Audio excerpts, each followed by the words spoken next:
begin shortly. Your co-hosts are Chief streaming from Twitch, YouTube, and Facebook, along with Insidious streaming on Twitch, Facebook, and YouTube, and the Ghost from Ghost MAF streaming on Twitch. Welcome to Highway 34 Connection, the pod.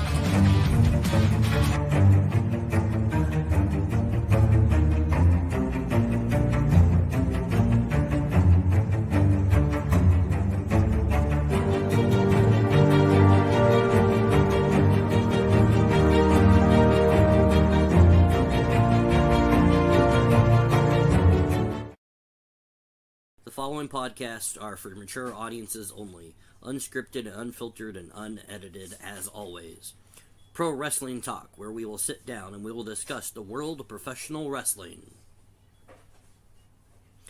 Conspiracy theories. Have a conspiracy you want us to talk about? Email us at highway34@gmail.com. Highway 34's History Lesson of the Week for World History.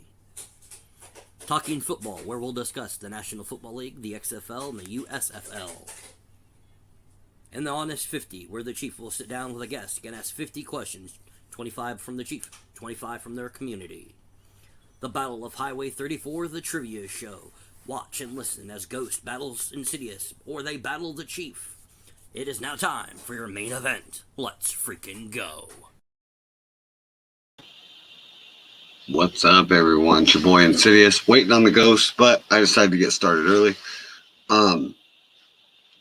So this is football talk. This podcast here is about free agents that are going on in the NFL, and we're also going to get into some of the XFL, and Ghost is going to talk about who or what teams we could see some of the XFL players on. But also, don't forget, we also have the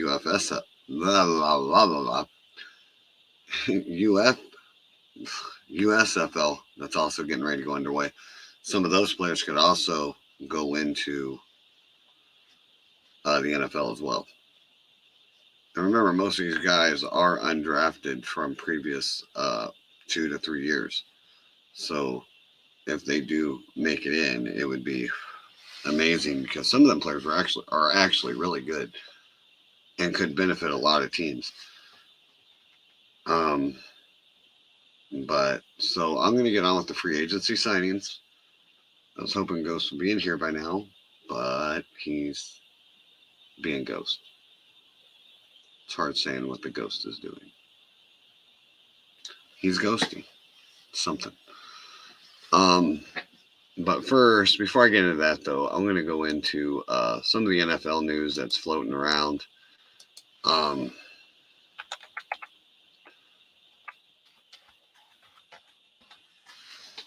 So we can figure that out.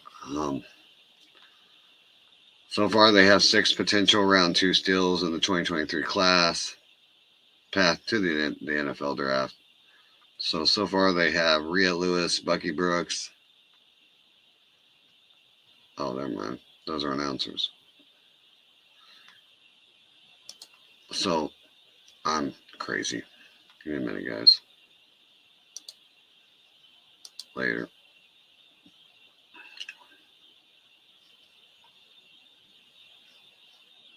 So, they're going to talk about how Alabama safety Jordan Battle, Iowa linebacker Jack Campbell, LSU edge rush BJ Ojulari, North Carolina wide receiver Josh Downs, Michigan defensive tackle Maisie Smith. Maisie Smith, I've watched some of his stuff in Michigan. He is pretty good. North Dakota State offensive lineman Cody Mach. Those are supposed to be the round 2 gems in the 2023 NFL draft. Like I said, it's a rough draft because you really don't know, because they could go an easy round 1. They could go up into round 3. They could even go all the way up to later into the draft. It doesn't really hurt them any, but just saying that's what could happen.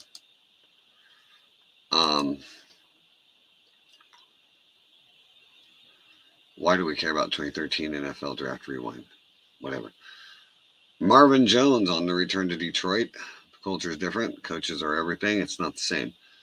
After playing 5 years in Detroit Lions, wide receiver Marvin Jones is returning to the franchise. Marvin Jones is a good QB. I mean, wide receiver. I like him. Yes, you heard me say QB. And bear in mind, I'm running on 3 hours of sleep. I've been running that way all day, so bear with me. Cam Newton provides a list of QBs he's willing to play behind, and I never said I didn't want to be a backup. We know Aaron Rodgers is one. He will not be a backup for.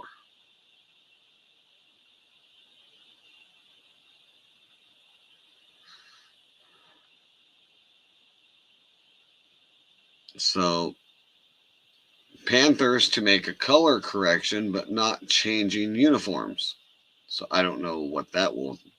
Okay, color correction to a shade of blue worn on their uniforms in 2023. Doesn't really show the shade. It just says they are doing something differently. Buccaneers general manager Jason Lynch thinks running back White is going to be a stud in Tampa Bay.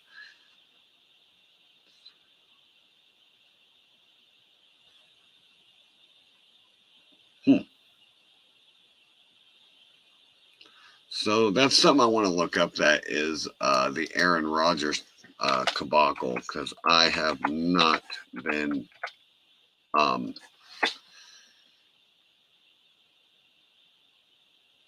so it's still in the works. So it isn't a no.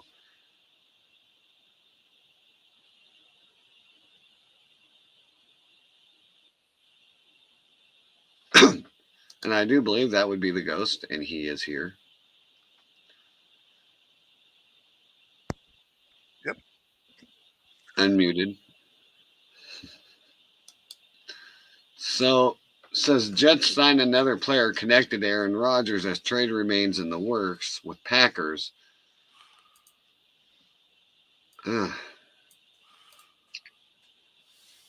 So it says Green Bay Packers quarterback Aaron Rodgers was spotted shopping for crystals while a future trade to the New York Jets.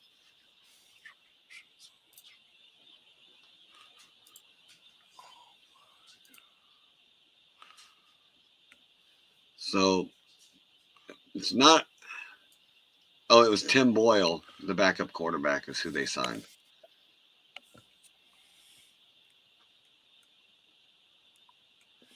There we go. So what are we on?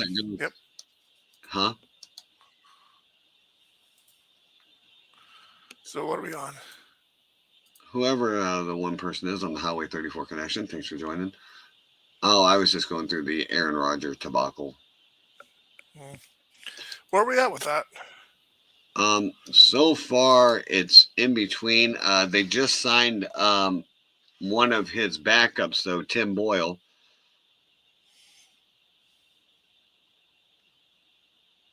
So as of right now,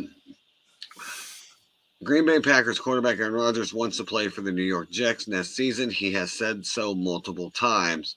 However, the Packers still control his rights while they shop for an acceptable package for the champion quarterback, who views himself as the greatest player in franchise history. The Jets, for their part, don't want to overpay for a 39-year-old quarterback who has an unknown number of good seasons left in him. While industry insiders expect the deal to eventually get done, the current negotiations are at a bit of a stalemate. While he awaits news of his demanded trades, Rodgers shops for healing crystals at Topanga Rocks in Topeka, California, according to TMZ. Of course, in the spiritual world, there are several crystals that people think could help facilitate whatever. A Packers Jets swap, including Citron, which is thought to bring luck to its owner.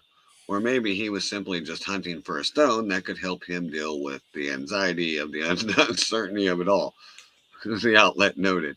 Only time will tell how healing crystals will help Rodgers perform next season, or if he chooses to retire rather than play another season with the Packers.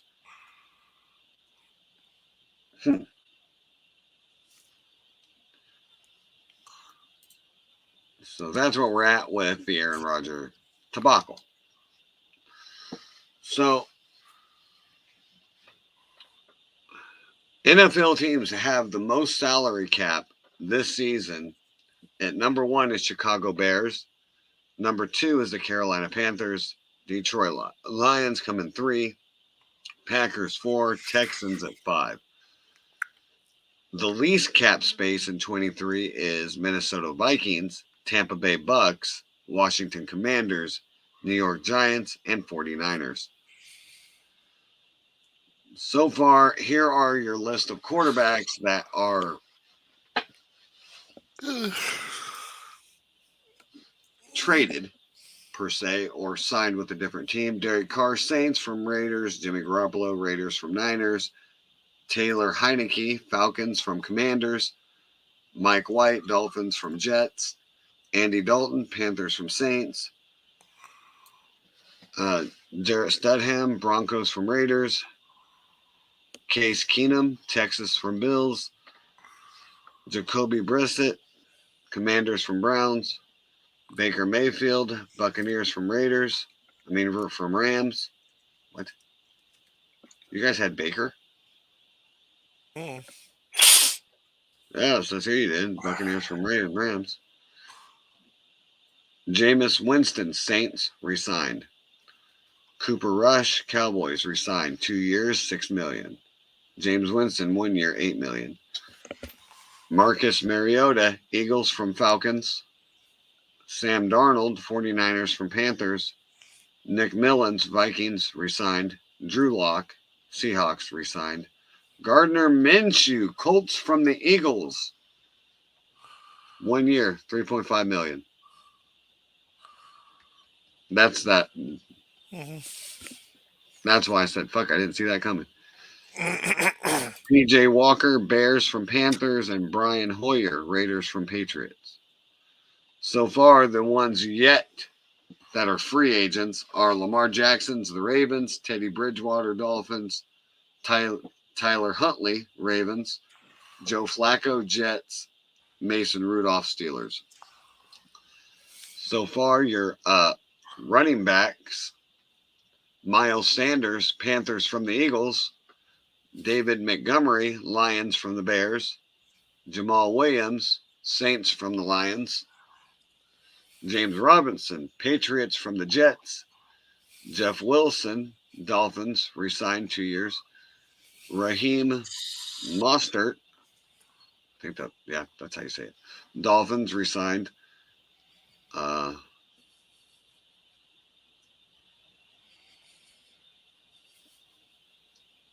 I'm just going to say Sam Perrine, Broncos from Bengals.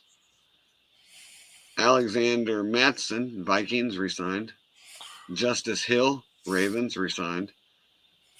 Devin Singletary, Texans from Bills, 1 year.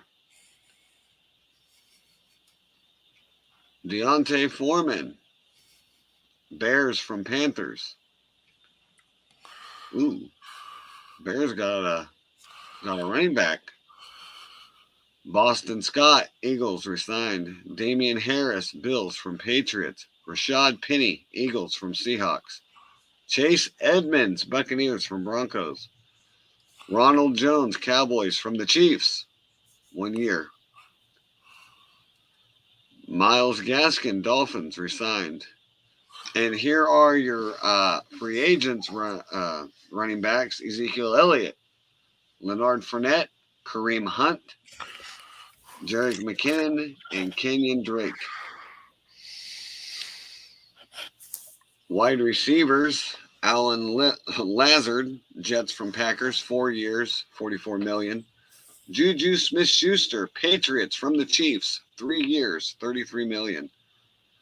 Jacoby Myers. Oh, so wait. Juju Smith is now a Chief? He was. He helped them win the Super Bowl, man. Oh, well, but you said you said from the Patriots to the Chiefs. Which one is it? No, I'll say it again. Patriots from the Chiefs. Oh, that's not what you said. That's not. I heard it. Ugh. Jacoby Myers, Raiders from Patriots. Adam Thielen, Panthers from the Vikings. Ooh, that's a good one. Robert Woods, Texans from the Titans. Darius Slayton, Giants, resigned. Deontay Harry, Bills from the Saints, 2 years. Ashton Dulin, Colts, resigned. Nelson Aguilar, Ravens from the Patriots. Paris Campbell, Giants from the Colts.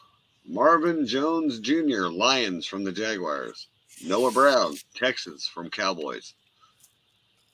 Hey, at least he's staying in Texas. Sterling Shepard, Giants, resigned. Zach Pascal, Cardinals from the Eagles. DJ Shark, Panthers from the Lions. McCole Hardman, Jets from the Chiefs. Mac Hollins, Falcons from the Raiders. Braxton Berrios, Dolphins from the Jets. Jamison Crowder, Giants from the Bills. Marquise Goodwin, Browns from the Seahawks. Your wide receivers of still free agency: Odell Beckham, Julio Jones, Chosen Anderson, Randall Cobb.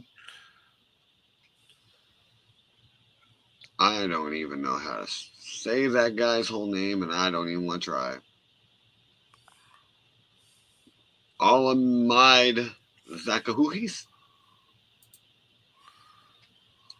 Richie James, Sammy Watkins, Jarvis Landry, Byron Pringle,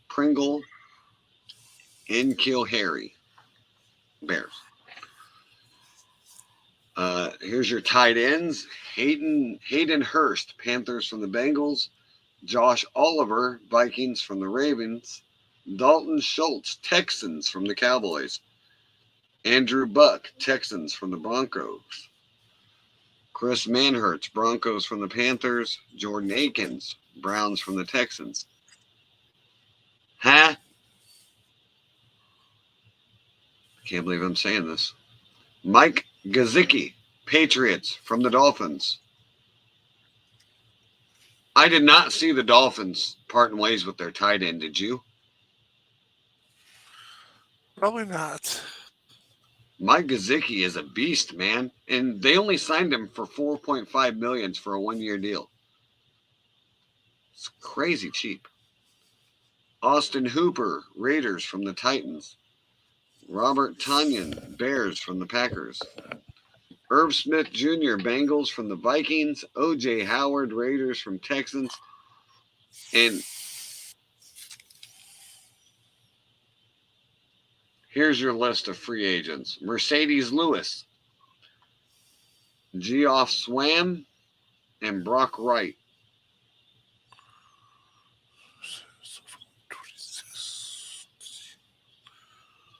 Offensive tackles: Mike McClincy, Broncos from 49ers. Jawan Taylor, Chiefs from Jaguars. Orlando Brown Jr., Bengals from Chiefs.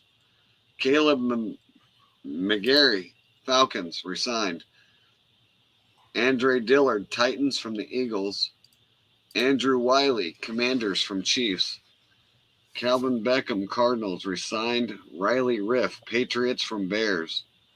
Jermaine Elmanure, Raiders, resigned. Matt Pryor, 49ers from Colts. I did not see that one coming. Here's your list of free agents for those. Isaiah Block, man. 3 hours of sleep's kicking my butt, guys. I cannot talk worth shit. No, you can't. He just can't pronounce worth of shit. No, I'm literally tired as shit. Isaiah Wynn, Taylor Lewin, Donovan Smith, George Font, Jawan James, Cameron Irving. Those are your offense tackles, still free agents. Offensive guards: Ben Powers, Broncos from Ravens. Nate Davis, Bears from Titans. Isaac Samelo, Steelers from Eagles. Connor McGovern, Bills from Cowboys. What? Why would you do that, Dallas? Connor McGovern is a hell of a good guy. Obviously not Whatever. good enough. Will Hernandez, Cardinals, resigned. Wes Schweitzer, Jets from Commanders. Aaron Stinney, Buccaneers, resigned. Evan Brown.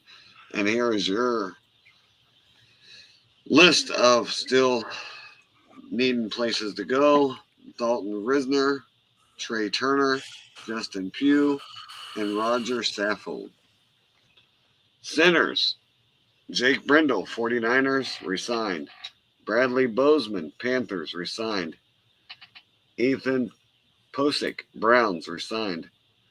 Garrett Brodbury, Vikings, resigned. All these guys are resigned. Jason Kelsey resigned as the Eagles, 1 year, $14.25 million. There is a new one here. John Feliciano, 49ers from Giants, 1 year. And one free agent, Connor McGovern. Edge rushers, Zach Allen, Broncos from Cardinals. Samson Abukum, Colts from 49ers. DeMarcus Walker, Bears from Titans. Arden Key, Titans from Jaguars. Oki Bonian, I'm not even going to try to pronounce his last name, Browns from Texans. Marcus Davenport, Vikings from Saints. Brandon Graham, Eagles, resigned. Calais Campbell, Falcons from Ravens. Dante Fuller, Cowboys, resigned. And here is your list of free agents. Frank Clark, Robert Quinn, Bud Dupree, Yannick Cole, something or other. Jadavion Clowney, Dwayne Smoot, Rasheem Green, Justin Houston, and Carlos Dunlap. I'm actually relatively upset with your Rams, man. They have not made nothing.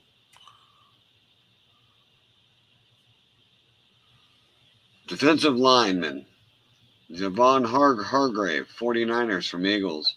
Dalvin What are you Tomlin, reading off of anyway? NFL. No, but what is this? This is all the deals and everything that's been going on that we have not been seeing or been paying much attention to. I can see why. I'm already bored. I'm not bored. I'm finding this stuff interesting.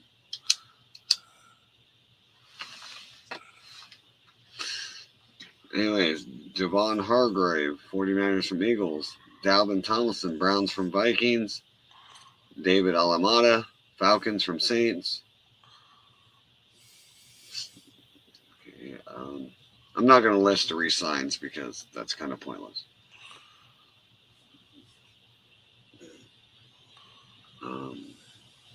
Shy Tuttle, Panthers from Saints. Colleen Sanders, Saints from Chiefs. Jerron Reed, Seahawks from Packers. Sheldon Rankins, Texans from Jets. Fletcher Cox, Eagles, resigned. John Kaminsky, Lions, resigned. Tevin Bryan, Colts from Browns, resigned. Greg Gaines, Buccaneers, resigned. And your list of free agency are Puna Ford, Sean Robinson, and Chris Wormley.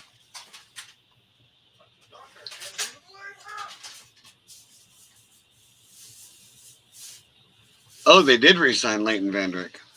I didn't think they would. Took a hell of a pay cut, though.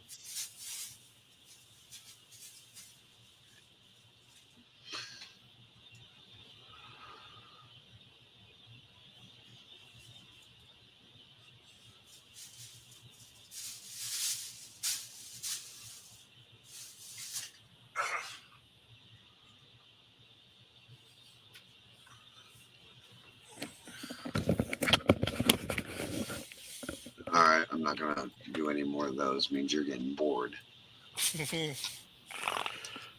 Well, I've kind of stopped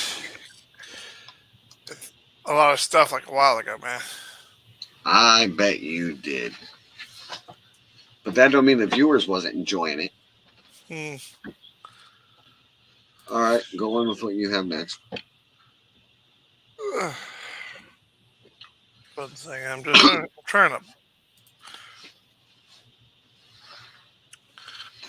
Do you have additional education? Yes.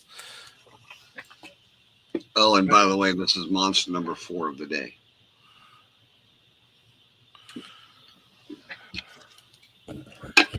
Well, what have you heard on the what's You actually still going have on more with to the go. XFL? Huh? What have I heard on the what?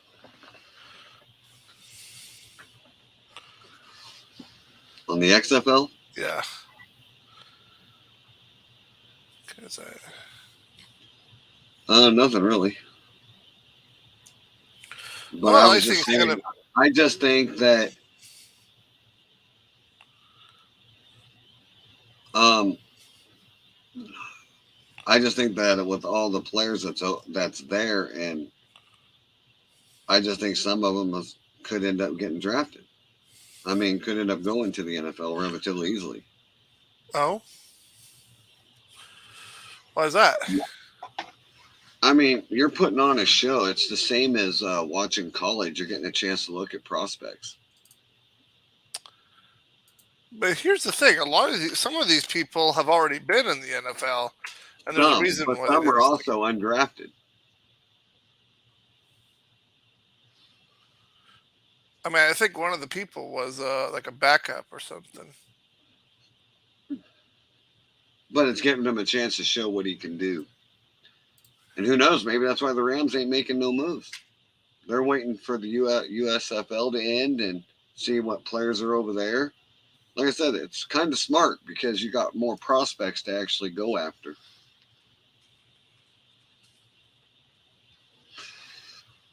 But my question is the XFL actually paying them? Thanks I'm sorry. to the people that are here viewing. Thank you. How you figure? What do you mean? We have 3 people in No, here. I meant, what do you mean by what you said? Like, are they getting paid to play, or Well, I are would they assume just so. are they getting played by the game?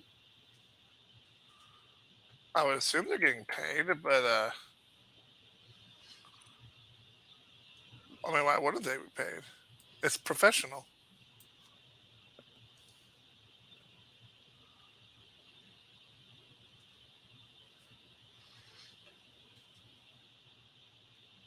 For a 1-year contract, they're only making 59,000,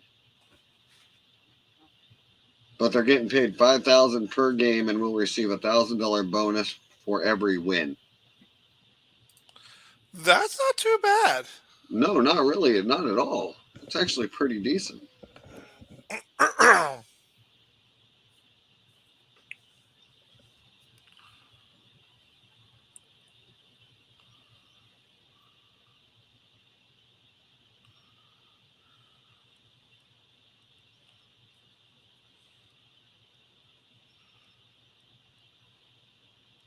See, NFL players make $5,000 per week with an additional $1,000 win bonus.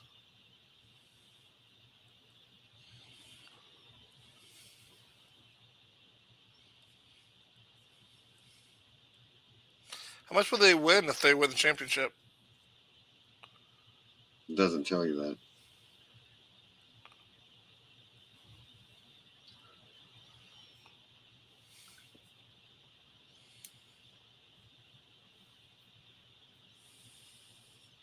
Okay, so as of February, this is what it says. XFL salary structures average salary is around 60,000 weekly paycheck, $5,000 win bonus, and $100,000 per win. So in a way, they're actually paying better than the NFL. Maybe, especially since the second they only have to pay. They only get like 10 weeks plus the playoffs. Yeah. So that could be why they're actually paying them more. Makes sense.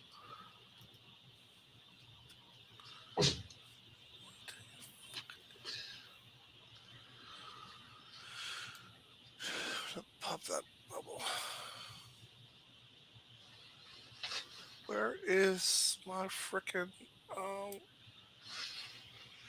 I'm sorry. I'm trying to find my freaking transcript and I can't find it. Transcript? You have a Yeah, transcript?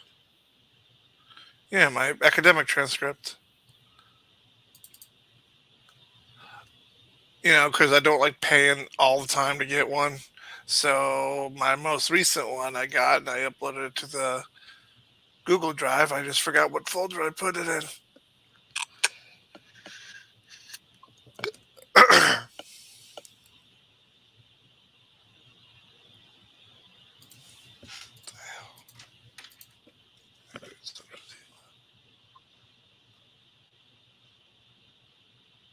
No, no, not what I was looking for. Maybe this is. Yep, here it is.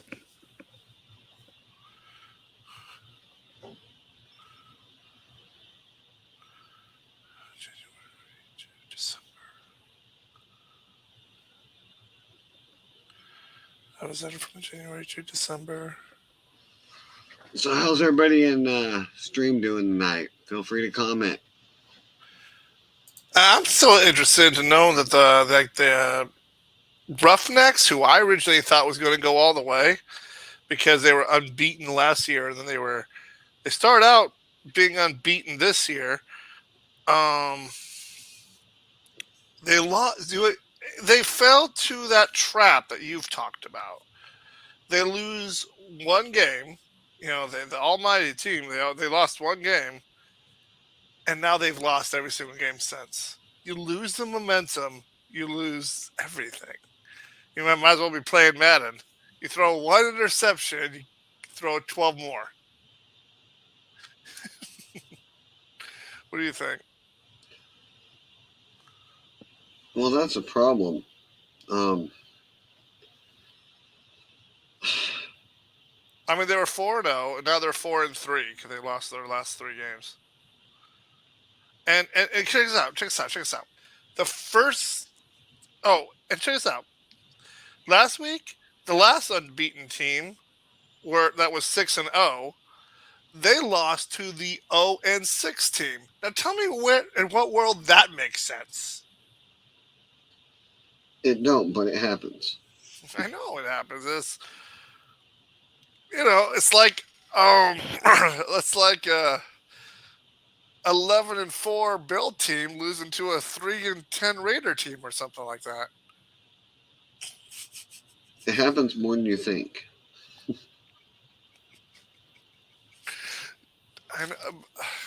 But dude, it just tells me that I'm glad I don't put money down for professional football because what you would think would be like a landslide easy victory could bankrupt you in one roll. You know what I mean? Oh yeah, for sure, for sure.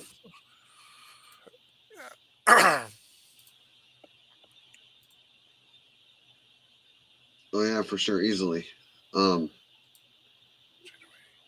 Like I know a lot of guys right now, they're actually betting on baseball, and I don't know why they would do that. I'm not really. I get it that a lot of people love it. It's just not for me. I've just never been a fan of baseball, and I'm not trying to knock people that do like it. I mean, we got a good friend that likes it, but just I agree. it's not for me. If the Cubs are playing, I'm there. Oh, you like baseball? I like the Cubs.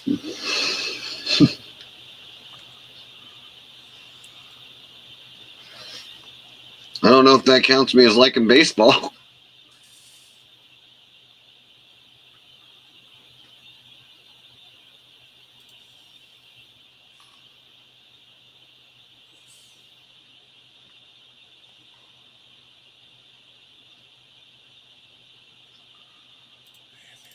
Address of that.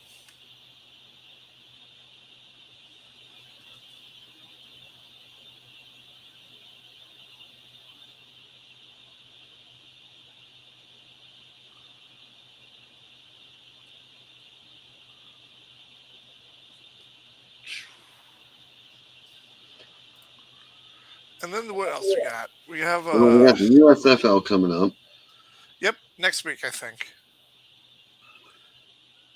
So I really wish that right before week 1 in the NFL, you get the USFL champion, the XFL champion playing. Good luck. Well, I'm just saying. I mean, well, how do you think the Super Bowl started? The Super Bowl started because you had two leagues that were just out of their diapers. You had the NFL and you had the AFL, and some genius said, "Hey, let's have these two guys face."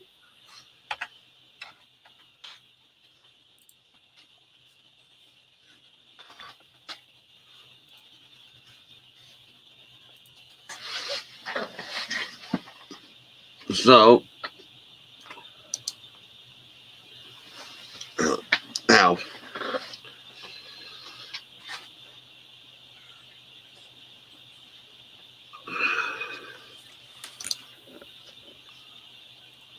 so week 1 is Saturday, April 15th. It will be the Philadelphia Stars versus the Memphis Showboats. And I'm That's at going to be out of town.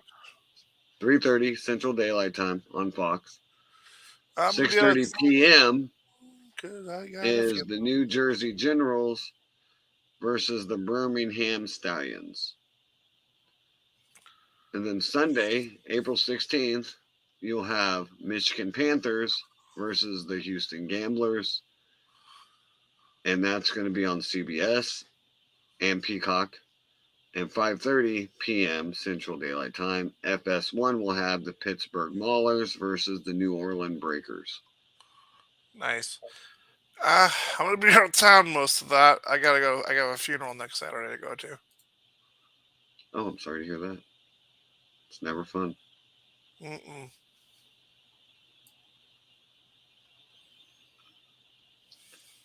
So,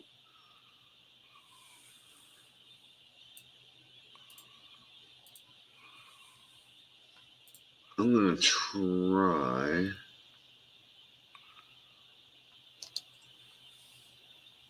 And So fuck.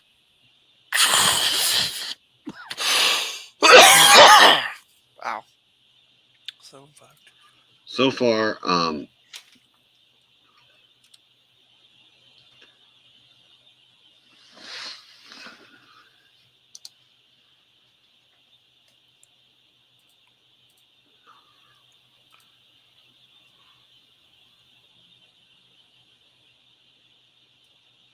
now he played last year, Scooby Wright, Darius Victor, Case Cookies, and Bo Scarborough.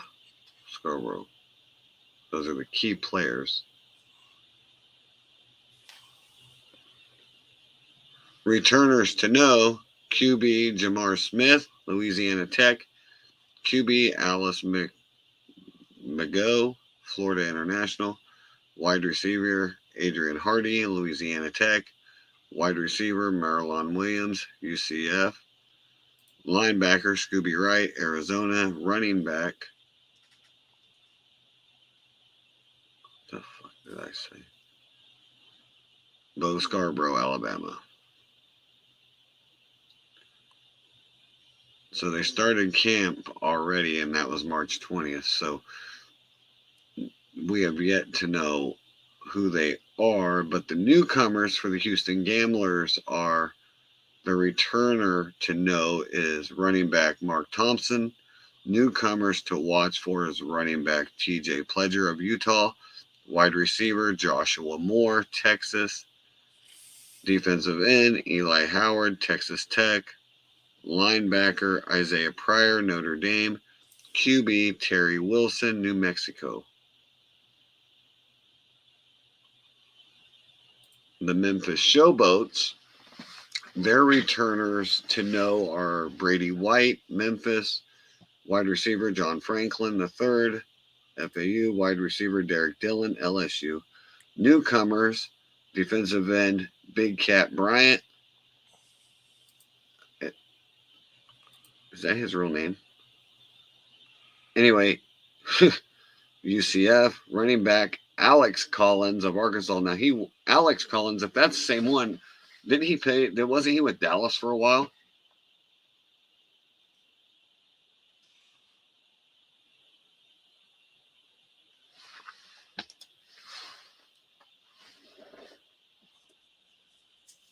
No, he has never played, so he's just college then. All right, that helps. And he's from Arkansas.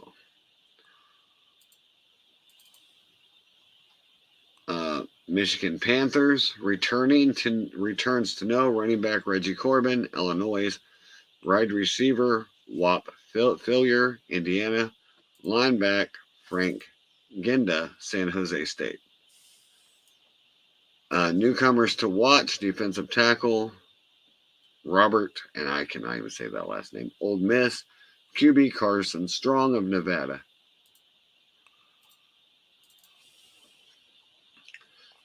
New Jersey Generals returning to know is QB DeAndre Johnson, Texas Southern, Hercules Matatafa, Washington State, safety Shalom Luani, Washington State, running back Darius Victor.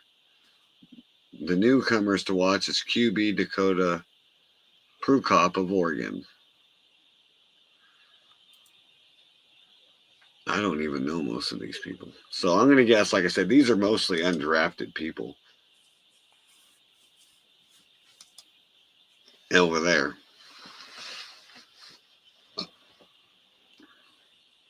So what you got, Ghost? Trying to figure out what the fuck nothing's working on my end.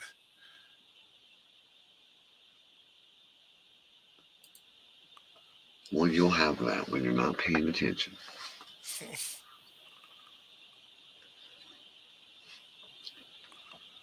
Seriously, I don't remember that.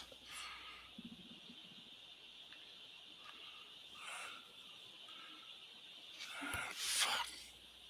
My head is killing me. Your head's killing you? But yeah, lights out in this room. So your eyes are taking the blunt. Got it. Mm. And before any wise ass says, well, just turn on the light, it burnt out. So now I gotta get myself some light bulbs. Someday. Someday. Yeah, someday. I don't got the money for that. Don't got enough money for a couple of bulbs. We're broke.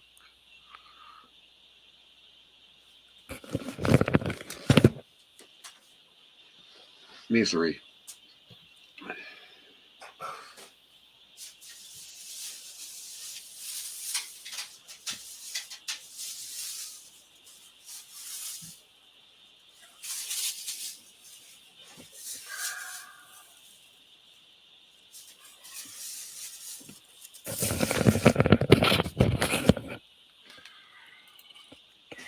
So what other news do we have? Oh wait, what do you know about the XFL so far? So far, I'm thinking a lot of teams are, uh, like the Sea Dragons. See, they started out horribly. 0-2. It seemed like they were getting their uh, business together, but then they have won their last 5 games. So when a team does that, Right. what does that tell you? When a team comes from, they have a crap start, and then all of a sudden they are dominating the scene.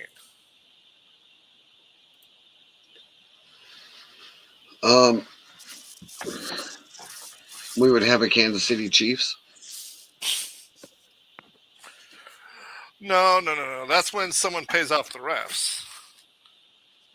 They said the same thing about the Patriots with Tom Brady. No, that's when you started deflating footballs. It was a one-time thing. And he proved he could still win without it.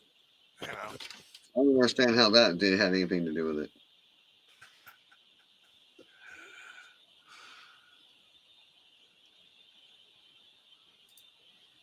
Potato, potato.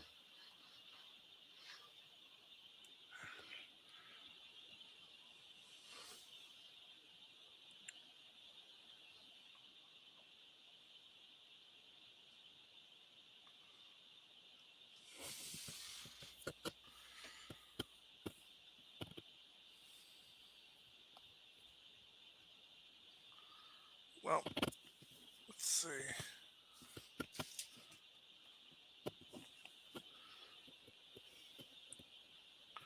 Yes. No, but seriously, the Sea Dragons have been doing really well. So is the Battlehawks. It's coming down to the wire, though. I mean, you only got a couple more weeks left. Week 8 is this week. Week 9 is next. 10, and then you got the playoffs. You know what I don't like is how the XFL and the USFL are going to overlap. You know, where the last couple weeks, including the playoffs, are overlapping with the first few weeks of the USFL. You know what I mean? If you ask me, they should have let the XFL finish and then let the USFL start. You know what I mean?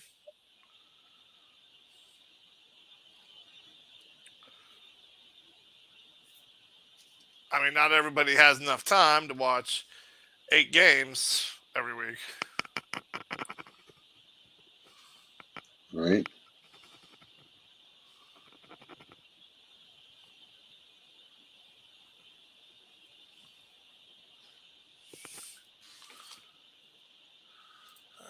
Right now, I'm having trouble with our mutual friend. I tell him to do something, he don't do it.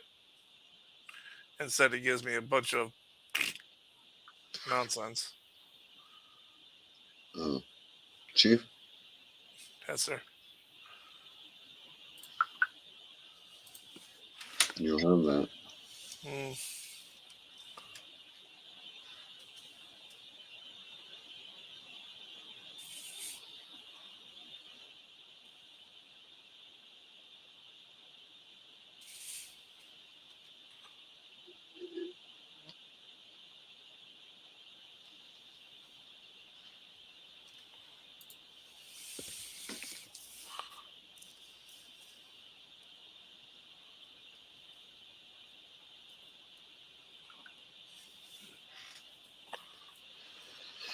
Oh shit.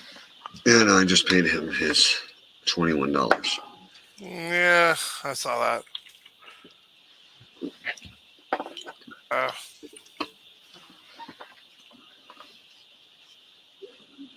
I'm not avoiding it. I just don't Have it. have it right now.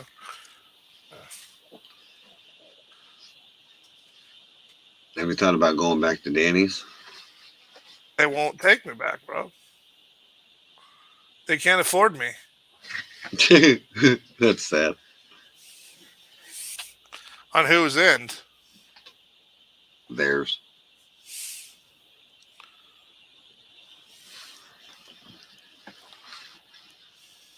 You know, if you enjoyed that so much, AutoZone's hiring, and so is O'Reilly's, Yeah, that's true. and you get paid a little better.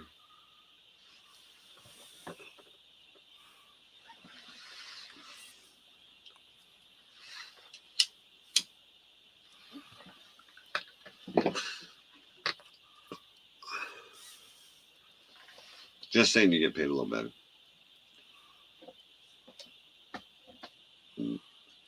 And it's a little something better than nothing. Yeah.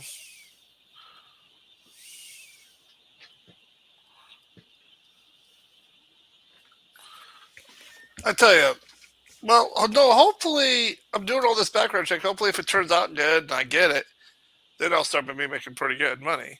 The only problem is, I'm taking its sweet time, you know?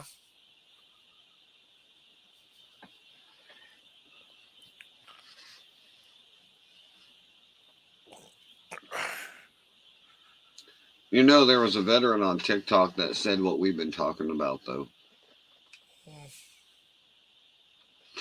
He said, "How many kids have to die before you let us veterans protect our kids? We will be happy to do it."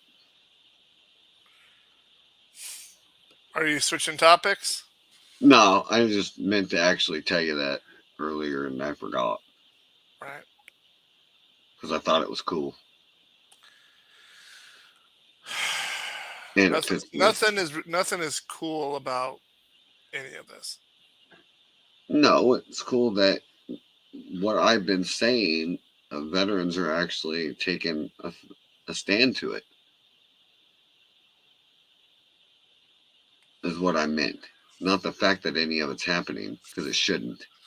Now, see, here's my take about the whole thing.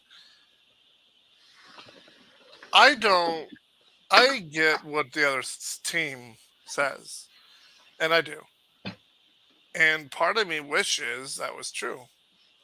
I wish we could live in a world where we didn't need our weapons, and I'm pretty sure we all think that way. I mean, except for the We obvious, live in a world like where if we don't, who else will? That's the problem. no, no. I mean, I'm not talking about like hunting and eating. I'm talking about surviving. I'm like, if we lived in a world where we really had no murderers, no rapists, no killer, no need for it, it'd be nice. See, the thing is, we carry not because we want to use it; it's because we want to go home.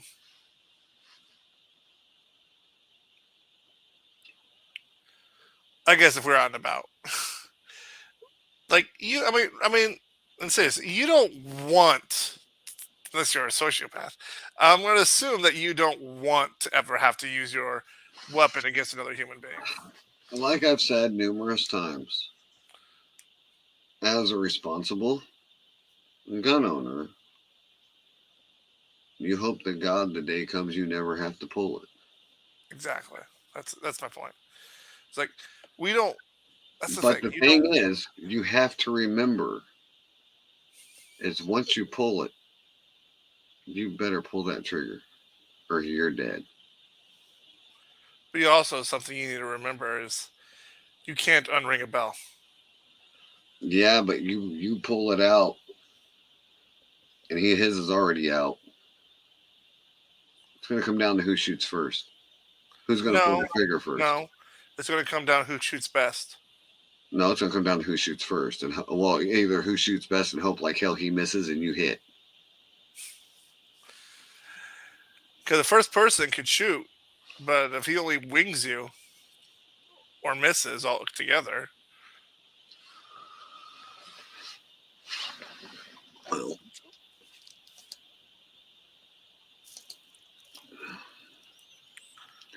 yeah, well, honestly, I don't know about you, but I would rather be not hit at all. well, I'm per- I am pretty sure that is 99% of the humanity. And you got those weird people that likes pain, but that's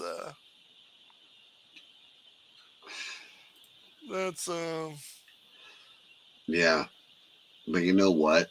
Pain is what makes us know that we're still alive and we're not invincible.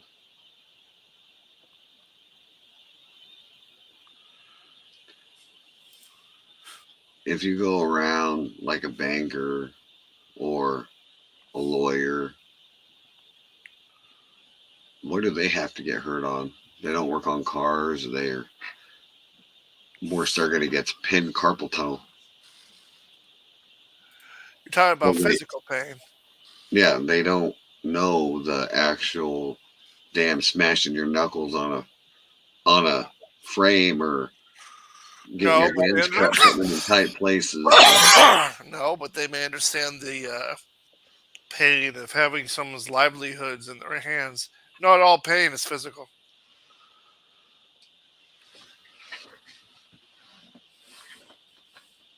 I could handle emotional trauma more than I can handle physical. Well, that's you, but not everybody is built like that. Not everybody's never mind. Heartless asshole either. I'm not trying to say you're a heartless asshole. Hey, if the shoe fits, wear it. Uh, we're not saying you're heartless. I mean, you can handle. Who says? Have I'm not. you've known me how long? You've I heard don't. me talk? I I don't am think a you're. heartless asshole. I honestly don't think you are. I just think you just have an idea of what the world is, and you just don't give a crap anymore. I have an idea what the world I once knew. Mm, This ain't it.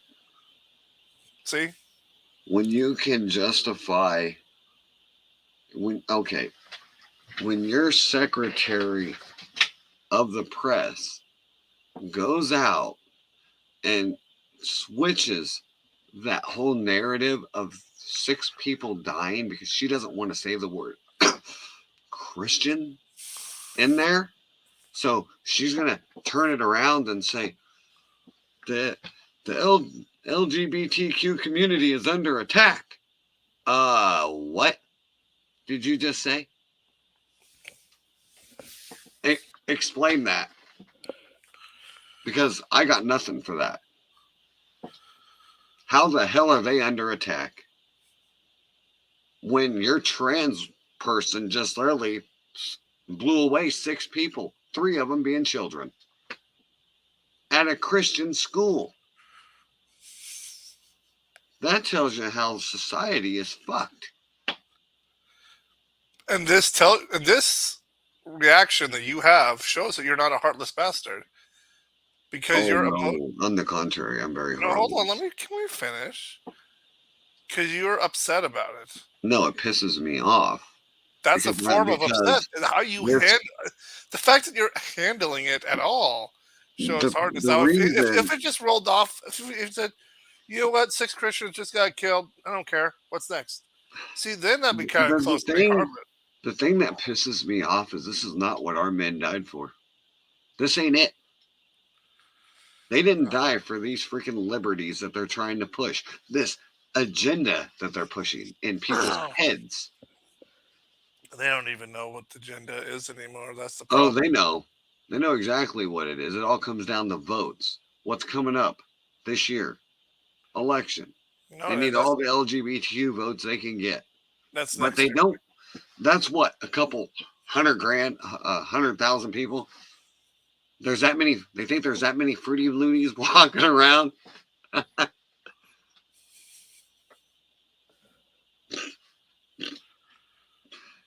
And you know what's funny is, have you seen the YouTube videos by chance of the trans revenge that's being put out? No. They hate guns, right? But yet they're holding this. Your trans people are holding this. The gun they want pulled. The gun they don't like. They're holding this, saying we are going to kill people to get what we want. And then there's me. I'm waiting.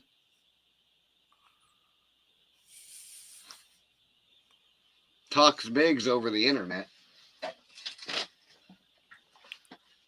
I'll give you my address. I'll wait. Hell, I won't even need that. Because I bet you when it comes down to it, you'll have a dildo and a water bong. And yet you probably would still lose to that. What? How can you lose against a dildo and a water bong?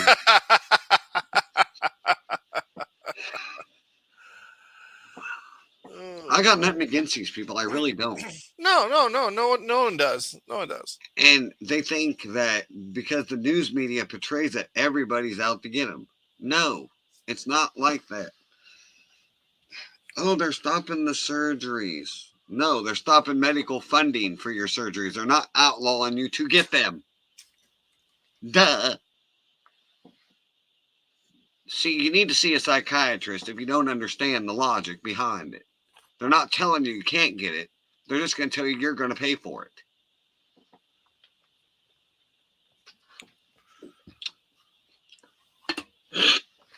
Here's a question. Okay.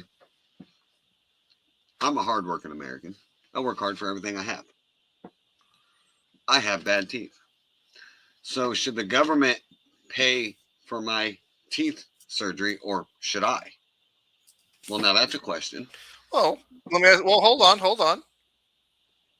Does your job give you free dental insurance? Hell no, it doesn't. I have to pay $4,600 on top of what they take off.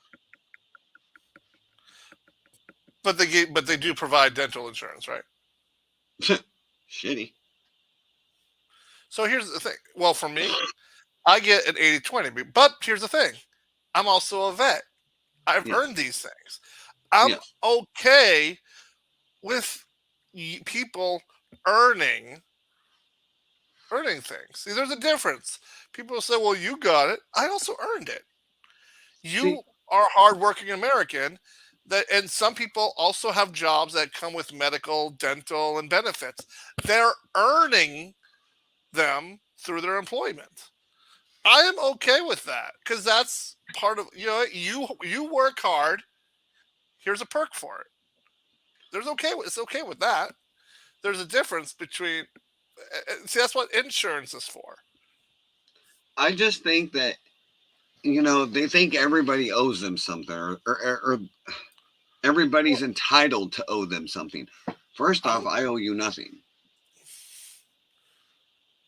You maybe not. No, I don't owe them nothing. Our tax dollars should not pay for their fucking transgender surgeries. Because where do you think it's coming from? It's coming out of our money. The money I'm putting in. The money your wife's putting in. The money my wife's putting in. It's where all the government funding comes from. Hey, quick question. How long would you say the two of us known each other? Pretty long fucking time. Well, high school? No. Middle school? Yeah. Really? It's been that long? Mm-hmm. Because it was me, you, and Josh Moore that used to sit in study hall. Oh, that's right. So 2004, I graduated high school. 3, junior, 2, sophomore, 2001. So 2000? 1999? Yeah. Huh? Yeah. Yeah, 1999. Something like that. But the point I'm trying to make is I shouldn't have to pay somebody to go get their fucking sex change when I can't even afford my own fucking damn shit myself.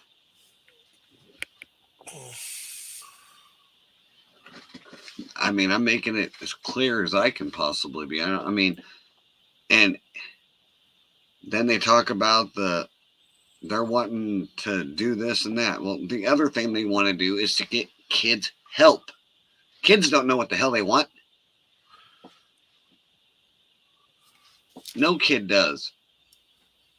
I mean, come on. My daughter runs around thinking she's a cat half the time. And part of you thinks it's cute. Yes, because she's 5. Is she going to grow out of it? Yes. So should I Nope. go? It's time to provide her a litter box in the high school. Cool. So should I go around and call her a furry and encourage her? No. That's called correcting. It's called let her have an parent. imagination for about 5 minutes and then say, okay, time to You're stop. not a damn cat. You're not an animal. You are a damn human being. Act like it. Come on. I mean, and my kid would, my nephew would do the same thing. He would go into the pug's kennel and Act bark. like a dog. Yeah. It's a kid thing. But if you don't start correcting it, and that is the problem, it all starts at home. Mm. And here's the thing. I am my kid wants to be a cat. Let him be a cat. I'm all for kids having an imagination. I'm all for that. I mean, come on. We had imaginations. Jeez, we're 90s kids. I'm pretty sure we ran around like a dinosaur when we were kids. I'm pretty sure we also played Mighty Morphin Power Rangers a couple times with our friends. I'm pretty sure we jumped off of balconies and knowing the fact we could get hurt when our mom and dads told us not to. We also probably shot each other with BB guns in the, Airsoft. Airsoft. Yep. in the Paintball. cornfields. In the Paintball. cornfields, and the tall grass, that's going to be for hay. Corn Yep, maze.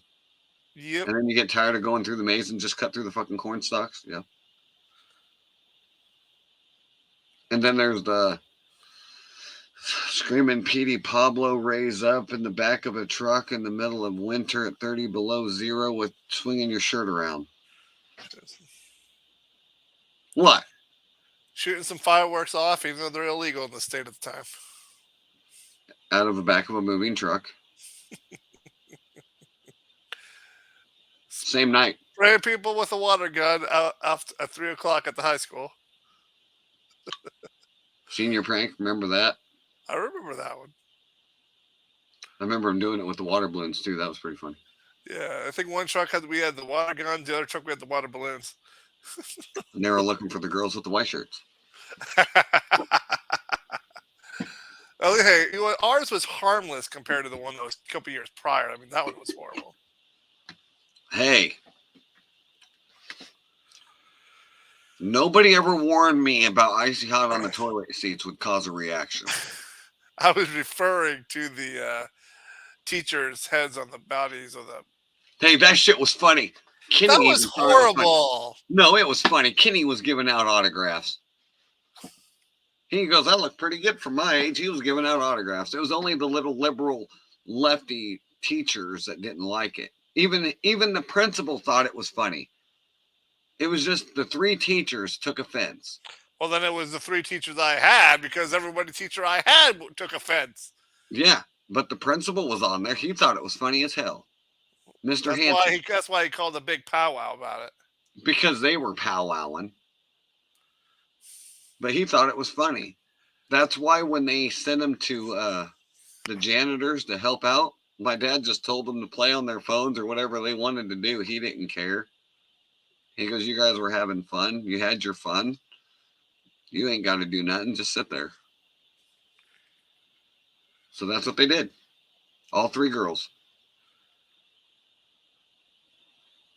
Oh boy! It was a great punishment, wasn't it? Wasn't there 1 year that they filled up balloons with like syrup in the cafeteria? I don't know. I remember that. Yeah, I remember. I do remember the. And then it popped and it fell on the people underneath. I don't know. I remember that. I'm just glad I remember hearing about it. I just remember I wasn't there that day. I do remember putting a video on every computer. I mean, all the TVs in all the classrooms. I remember doing that. Oh, that was you. Hey, they decided to get naked at the dance and get caught, and I just happened to be there with the camera. Oh, boy. And nobody would have thought 2 weeks later that somebody who actually knew how to work computers and then retract all of his access into that computer would magically throw that video up there. Dude, here's the thing. And you're talking about a time when we were just starting to get our flip phones. Yeah. I mean, just imagine what it would have been like today. Oh, dude. Oh, man. If I would have had a fucking Crazer back then, imagine what I could have done.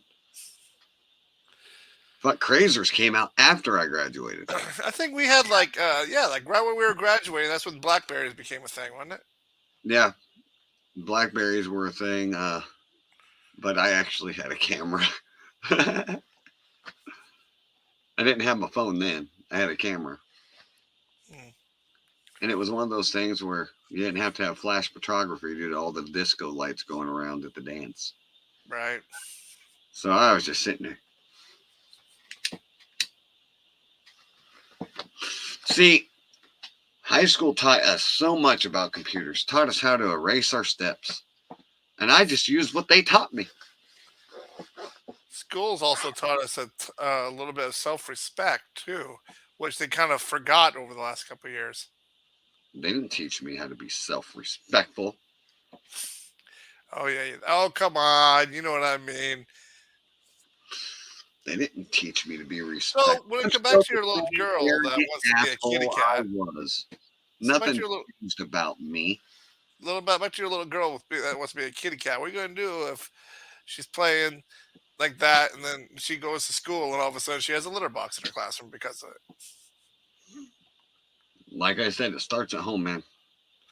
Speaking of which, you told me that your wife was going to go down to school. Did they really have litter boxes in that classroom?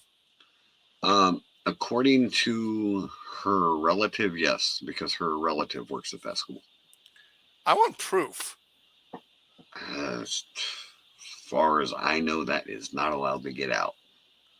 But I want every proof. teacher's aide that's in there has said yes, it is 100% true. And why are we not getting proof? Because they're still denying it.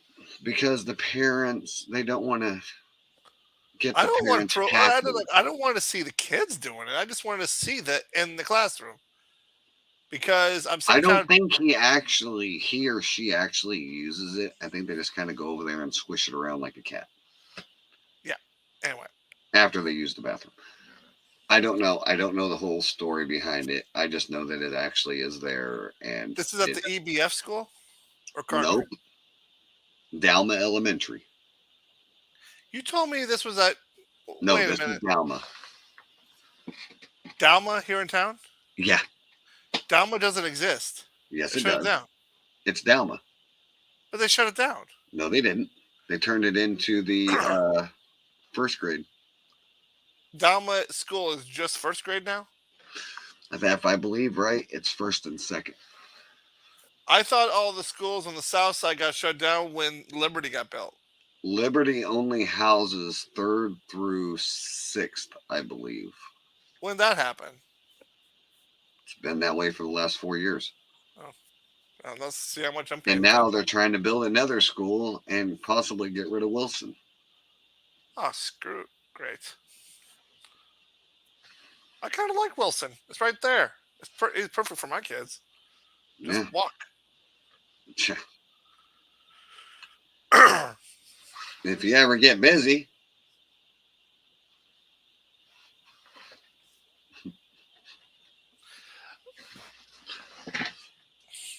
Time's a ticking, Gomer Pyle. Shut up. No, the school where the kids were that were like, giving us crap. You said that there was ones there too. Was that Cardinal or EBF? The which ones were what? That were giving us crap? That was EBF. EBF. So did you say there was also kitty litters there too? I don't know. That's what my stepdaughter says. I pick and choose what I want to believe out of her. Depends what day she's on. Come on, the other day she wanted to She wanted me to listen to a song called "The Devil and Me," Oh, and I laughed at her. And I'm like, "How about no? Just no." And she goes, "Why?" And I'm like, "'Cause no." Do I look like a guy that has a relationship with the devil? Do you really want us to answer that? I have a relationship with the demon inside me, not the devil. There's a difference. And I don't even want a relationship with him. But for some reason, he's here to stay and he just likes it.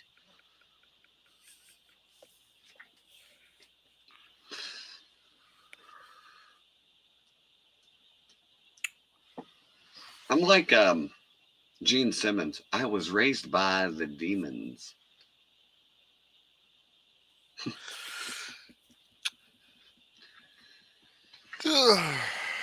Well, we're going to have to wrap this up because your wifey's going to be calling here in about probably 3 minutes. I'm only 33 minutes, but yeah. Well, it's 1:58 now. All right. We're listening to our football stuff and just our random bullshit. Well, I mean, if you want to keep going, we can keep going. I'm pretty sure I can find something else to nitpick about in the next few seconds. So you saw what the back and forth through our chat about wrestling, right? Nope. Because I don't care. About who's in charge right now, Vince or I don't Hunter? care. Yeah. Well, I already knew it. I've known it. And Raw was a giveaway when they squashed Cody Rhodes. That actually was a pretty good turn. I didn't mind it. It was the idea of it. They just squashed him. In other words, the beef now with him and Roman's done. Now they're going to switch it over to Brock, which the only thing I can think of is either Brock is going to end up joining the bloodline. No. Well, it would almost have to make sense in order to keep the whole feud with him, Roman. I guarantee you what they're going to do, what they're doing is, and this is my guess, is Brock and Cody are going to feud for number one contendership. Yeah, but then Brock's going to retaliate and interfere, and that's why I said the only way this is going to work is if it stays in. And then that's one thing about Vince. He likes to repeat. That's why I loved it when Triple H. Here's the thing. According to the interview that Vince had on Tuesday afternoon, he said he's not going to be in charge of creative anymore. But he's doing it. That was Tuesday afternoon. That's after Raw. But what happened to Triple H to run creative? Obviously, he took the reins away from Triple H. Now here's what I actually found this. So let me get this straight. Vince goes in, makes a mess, and then, okay, Triple H, have it back and fix this. What's this?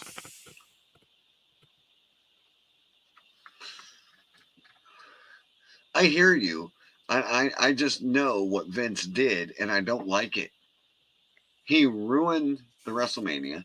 He has flat out ruined Raw. What do you mean WrestleMania? It flat out said that Vince had no control over WrestleMania.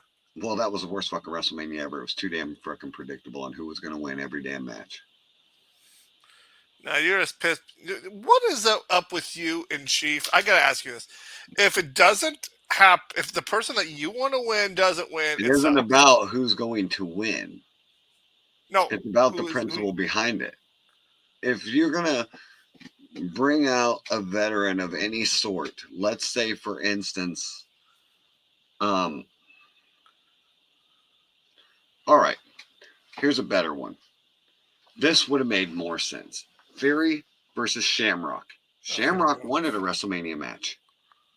That would have got Theory over better than Cena ever would have. Maybe. No, it would have.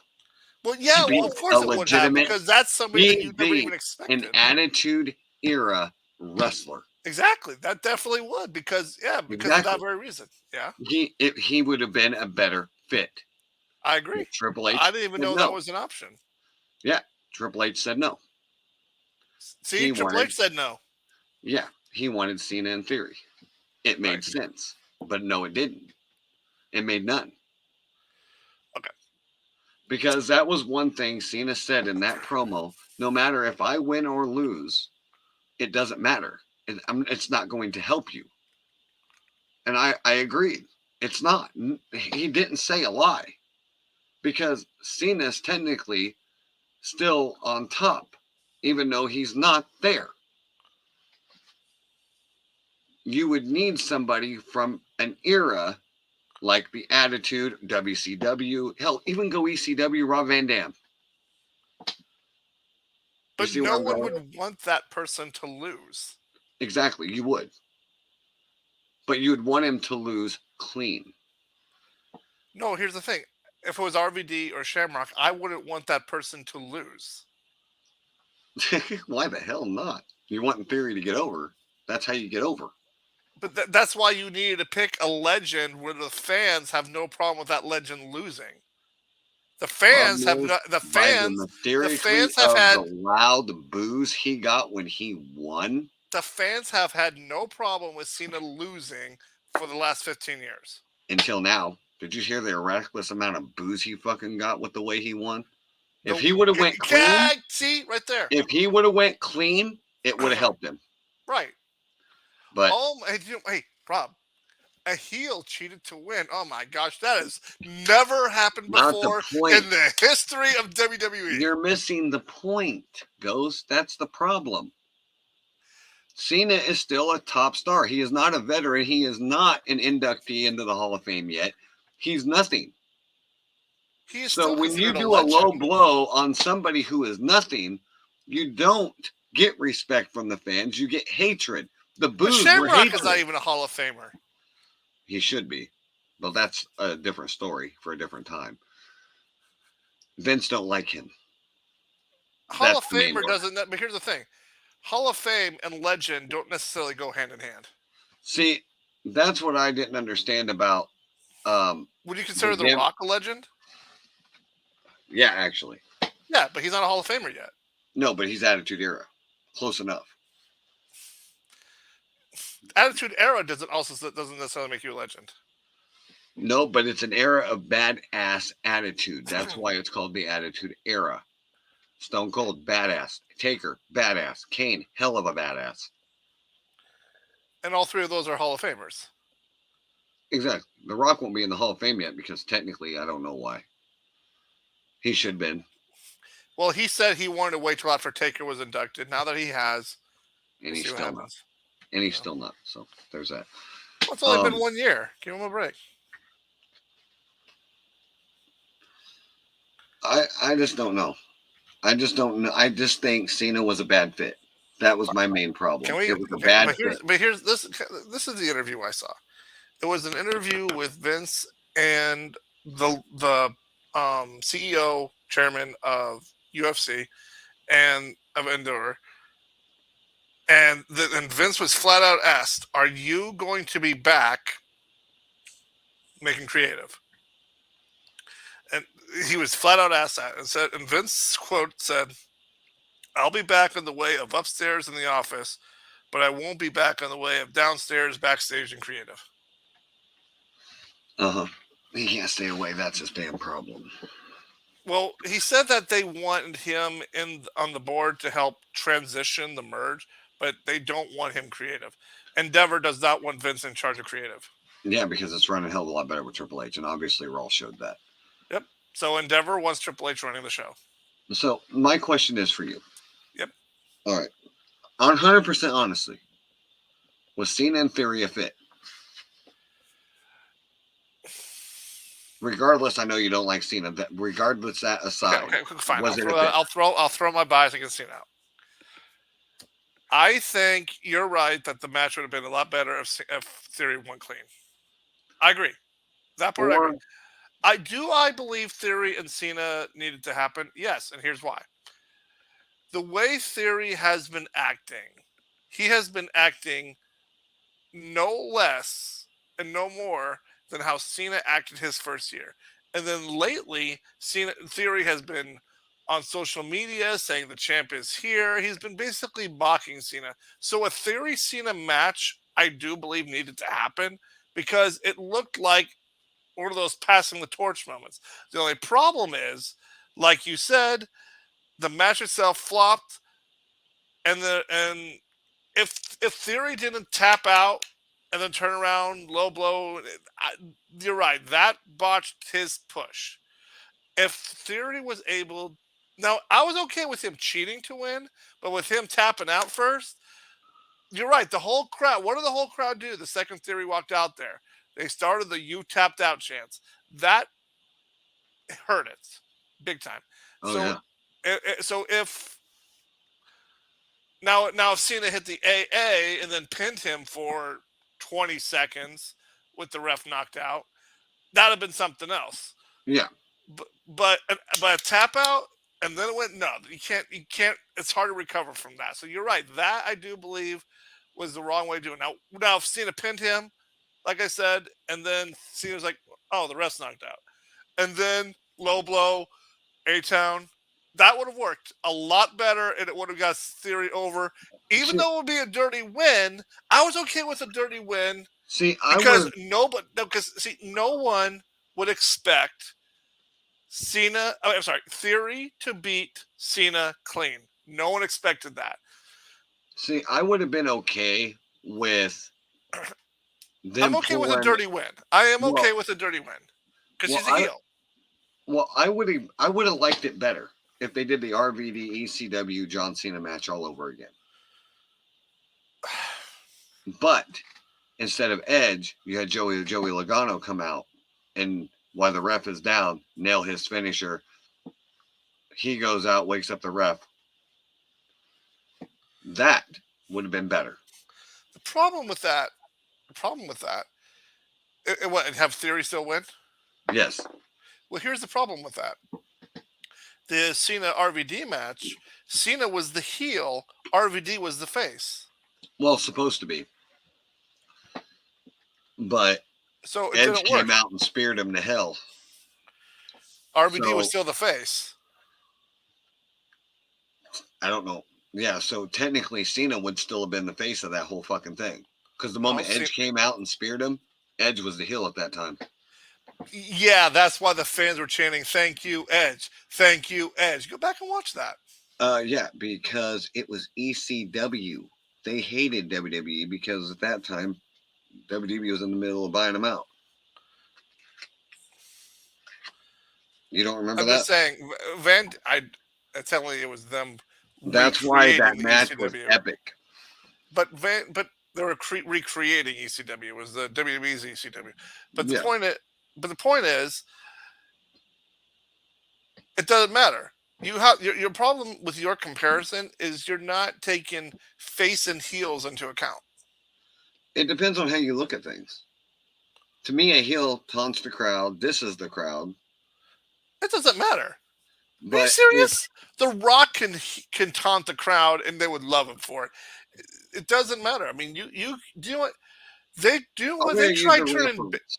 Okay. I'm going to use a reference. Randy There are Orton. some people they can't turn heel no matter how much they tried. Randy Orton in Des Moines, Iowa. Mhm. We were in the middle of, they just shut down Interstate 80 because there was a blizzard. Oh, I remember that. And then when the cameras come off, he yelled at the crowd. Yelled and said, "I can't even drive blamed home because-" Iowa. He goes, due to you guys and you're fucking closing the interstate, I'm stuck here in this worthless fucking city with nothing to fucking do, and I can't go home. But here's the thing: the cameras were off when he said that. Doesn't matter. I know that. The But my point point is, he got the biggest boos you could get. Chris Jericho, same thing. I know that. Same fucking thing. What's your point? When you diss the crowd, you get the reaction the most, especially when you diss the hometown. True, but But that's not. Cena, when you said Cena was the heel, I don't understand that because technically that whole feud, neither one of them were heels. They were just speaking from the gut. It was more or less. It was more or less. You had pretty much face versus face, except you had the face of WWE versus the face of ECW. That was the only difference. Well, here's the thing. Who decides face and heel? Vince, Triple H? Well, it's supposed to be the fans, but every time we say Cena healed, no one seems to hear it. So we turn Cena heel on our own by booing him. Yeah, and he still can't turn heel. So we turn him heel on our own by booing him. That's why he was booed in some matches. Think about it. And he never Anytime- cared. And did you ever hear him diss the crowd once? In that You return? don't have to No, diss the- he thanked them.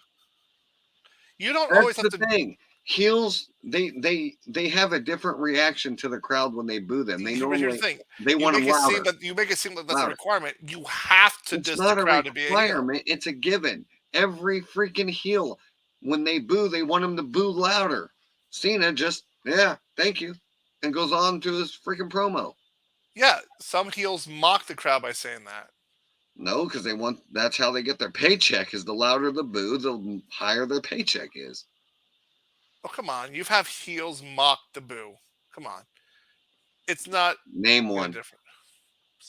You said Cena did it. Cena didn't mock him. He said thank you. That's mocking the heel. No, That's he's mocking the boo. pretty much telling them thank you. You're still acknowledging me. Thank you. That's not But- challenging it. Like any other time when the wrestler would say, "Oh yeah, who gives a crap what you think?" Or "Okay, great, keep going, keep it coming, keep it coming." Oh come on, like perfect heel, Stephanie McMahon. Every time No, the fans, I love every heel time, every Stephanie. time when the fans I chant, love real Stephanie. every time the fans would chant, she'd be like, "Up, here we go," and then Hey, she you would know like, what? People can say what they want about John, but he's probably about the only motherfucker that had the balls to smack her ass. I thought Taker did it once too. No. If he did it, might have been on accident. But I remember that promo. That's got to be my favorite fucking promo. Nobody's out here, Steph. Why don't you turn around and let me smack that? She told him to put his money where his mouth was. He's like, are you serious? She bent over and he did it. And I'm like, and Triple H is going to kill you. Congratulations. You just made his list. Oh, man. That's what I said. People can say what they want about John, but that takes some balls, man. I'm And not you know what's denying. funny is, I was watching the interview on that, they're backstage on it, and they had her talking about it. That was not planned. That he wanted to work with her because he said he always had a chemistry with Stephanie. And when he went out there and said that, that's why she had that shocked look on her face because she was not expecting that. And she goes, well, as my dad always said, go with it. She goes, but I didn't think he was going to go with it. See, those are the days I miss of wrestling, man. Shit was unscripted. Just come out and do it. Kind of like the Kiss My Ass Club. I am going to miss that. Triple H has to bring that back. In the PG era, they won't. No, with the Triple H Kiss My Ass Club. I wonder if he can make his ass do tricks. Look, it bounces. Ricky, speaking of asses, I mean, is it true that Rikishi's supposed to be make some kind of a return to deal with someone with the bloodline? To my understanding is it's going to come down to Roman's going to attack Jay. Yeah. Well, that's a gimme.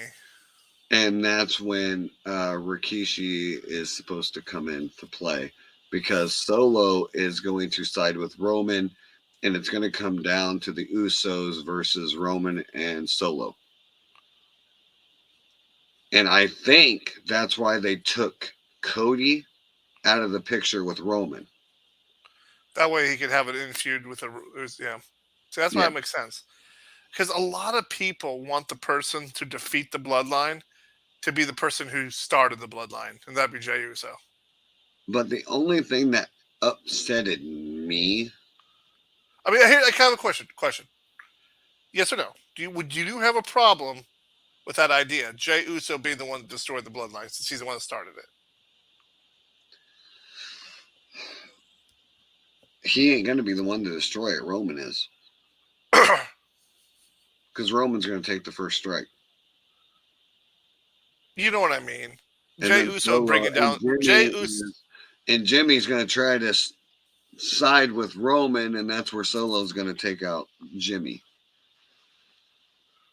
And that's what's going to set up the feud probably for WrestleMania Backlash, would be my guess. Or SummerSlam.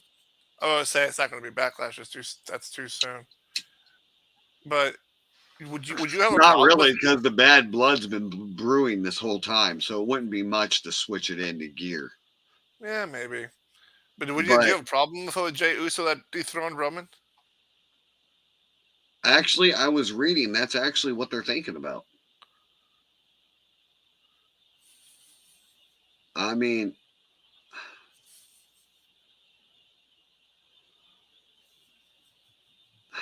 I don't know. Jay's never been a single competitor. Honor the Giant Memorial Battle Royal. Oh, wait, they did do that brand split where they were split for a while. No, they never were split. What happened was Jimmy was injured for a while. I'm going to say, so they've never been split at all, never had a feud against each other? I thought they did. Mm-mm. Damn. The only two times that they were wrestling singles is one time when Jay was injured for a long time. Jimmy tried going solo. It didn't work, so they just threw him on commentating till Jay returned. And then Jimmy got hurt. They let Jay go solo for a while, and he did pretty good for a while. So my question for you is, how do you feel about this Cody versus Brock? if it's going to lead to like a number one contender match, that's the only way it makes sense. And I don't. I can see it working. Cody versus Brock at Backlash. I think the thing that got me is he was yelling something at Cody, but I couldn't hear it. Right. Could you hear it? No. So I'm wondering if Brock doesn't have a beef with Cody already.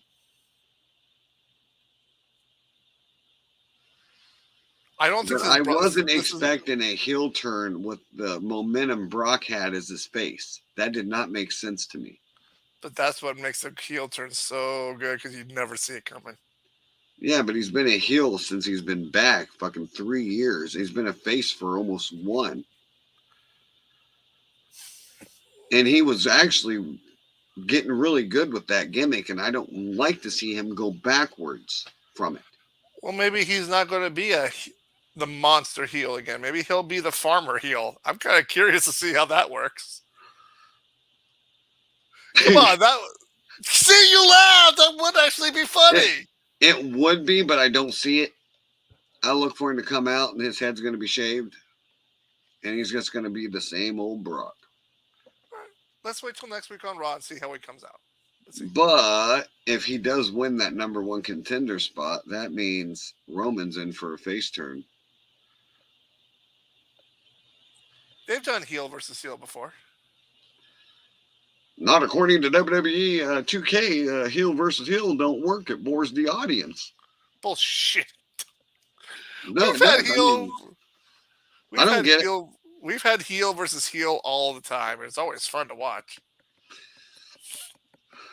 I mean, most recently, it was the Bloodline versus the Judgment Day. That could have actually been a better feud, but they killed that quick. I know. I was pissed. I was loving that feud. I was too. It was getting good.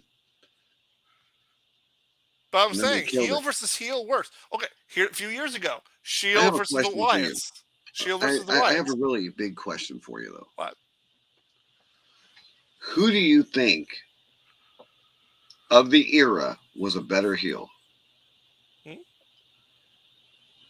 Chris Jericho or Hogan? Well, which era? I just said it.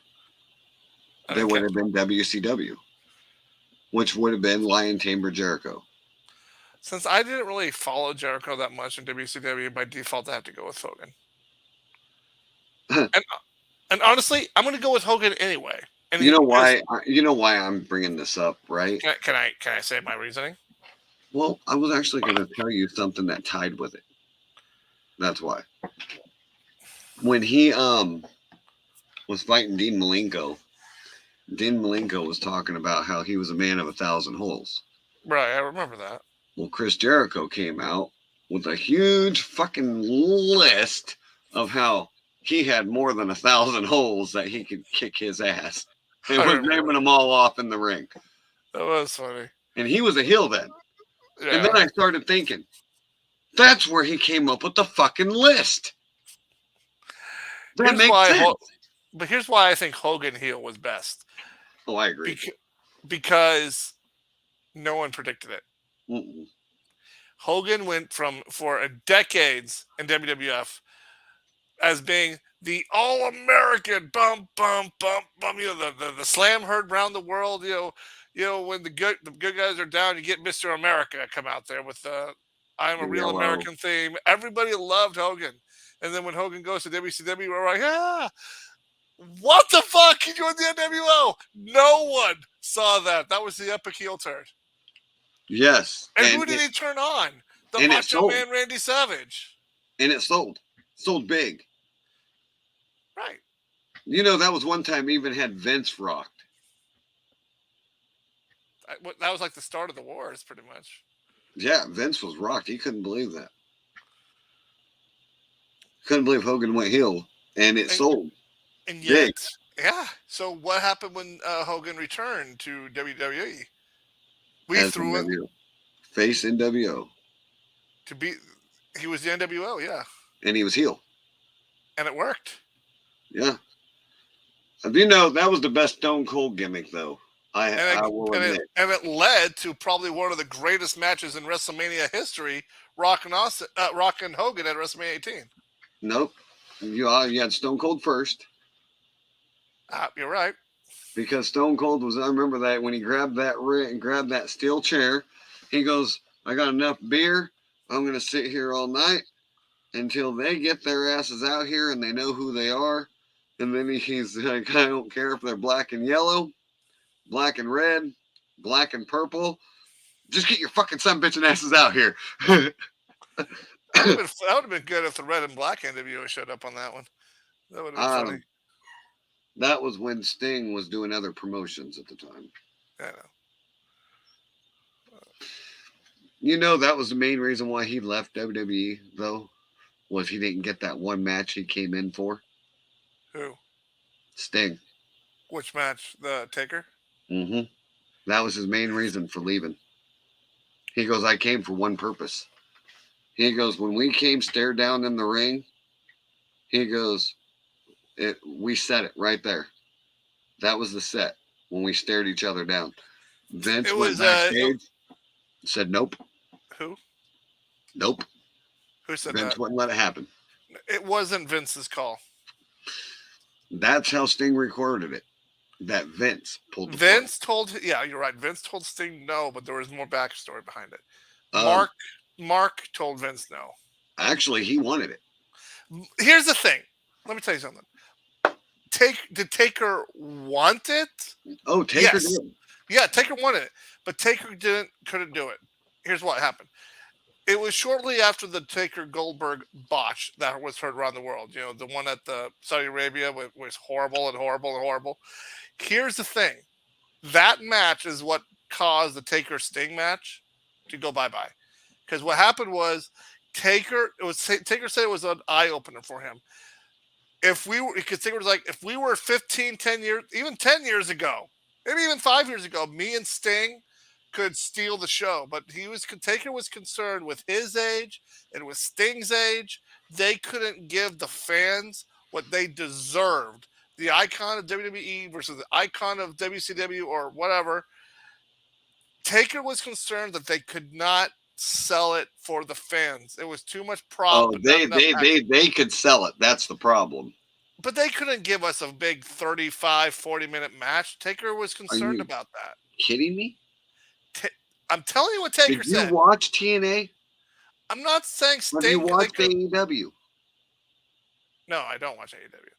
Sting just freaking is back in the ring now at 60-something years old. I know, but you're asking me what the hell happened. I'm telling you, Taker was concerned about them not being able to sell it. Oh no! What he told on the Stone Cold podcast when Stone Cold asked him about it is not what you're telling me. What he told Stone Cold is that after it happened, we had it planned out. It was going to happen. Vince okayed it, and we went out there and did the stare down to say, hey, this is going to happen. And we get backstage, and Vince said no. And he goes, did he give you a reason? And he said, no, just no. That was the end of it. Then why didn't anybody ever ask Vince why? Because he's the boss. You don't ask. You know that. Vince says no, it's no. You don't pry. No, I'm talking about now. Like he's ever been on a podcast and someone just said, hey, just out of curiosity, why didn't Taker and Sting not happen? Vince did say something that shocked me, though, the other day in a podcast a while back when he was still retired, that he wanted to apologize to Punk about something. Yep, I saw that. About him getting fired on his wedding day. Yeah. He goes, I did not know he was getting married, and I would like to apologize to him for that. He goes, bad timing. Yeah. He goes, if I would have known that, it wouldn't have happened at that time. Yeah. And I'm like, he's your employee and you didn't know he was getting married. What the hell? No. He didn't say he didn't know. No. He knew when Punk was getting married. He didn't know when his HR department was going to tell him there was a big communication mark. But yeah, I remember that interview. I just couldn't believe that. And they asked him if he'd be willing to work with Punk again. He goes, yeah. He goes, but so far no one's reached out. Triple H said the same thing. He goes, I'm not going to turn it down. He goes, but no, there's been no talk. But like Triple H said, I think it comes down to it. Triple H ain't going to pick up that phone. And honestly, Triple H shouldn't have to. No.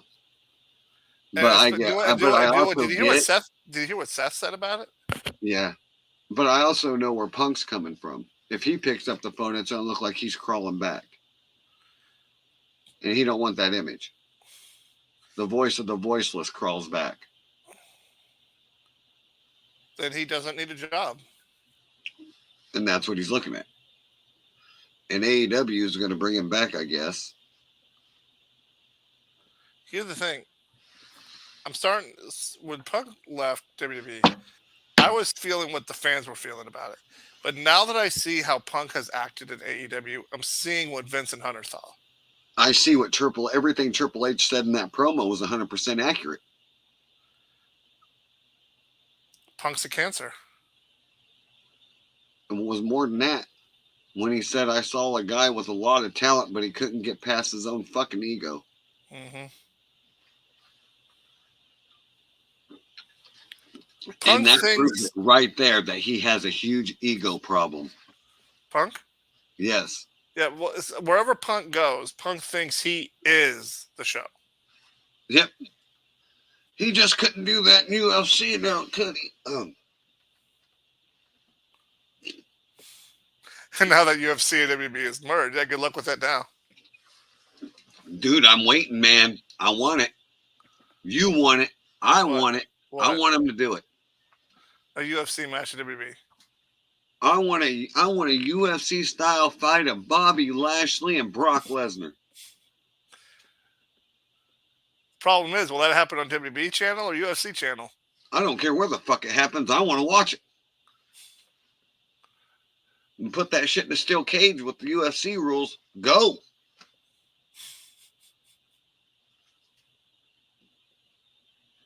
And rules are, there is no rules. Cage is legal. Cage is legal regardless. Nope, not in UFC. You can't put your feet up on it. You can kick off of it, but if you're on the ground, you can't use the cage. As what? As leverage. Oh. Like if you're on the ground and the person's on top of you, you can't use. So what are the rules in what are the rules in your mind? Pinfall, submission, escape the cage, or no escape the cage? Fuck, I'm talking old school cage, man. Put the one with the roof on Oh. it. So lock the door. Yeah. So then not a cage match. The only way to win is by pin or submission. Then forget the cage match. Use the Hell in a Cell. Or we can go complete UFC rules, win, submission, or knockout. Yep, submission or knockout. All right. Okay, guys. Okay, ladies and guys, with all that being said, my wife is going to be calling me in the next few minutes. So we're going to be wrapping this up. Thanks for joining us for our little shout outs and back and forth. And hey, real quick, who would you have in that match? Brock or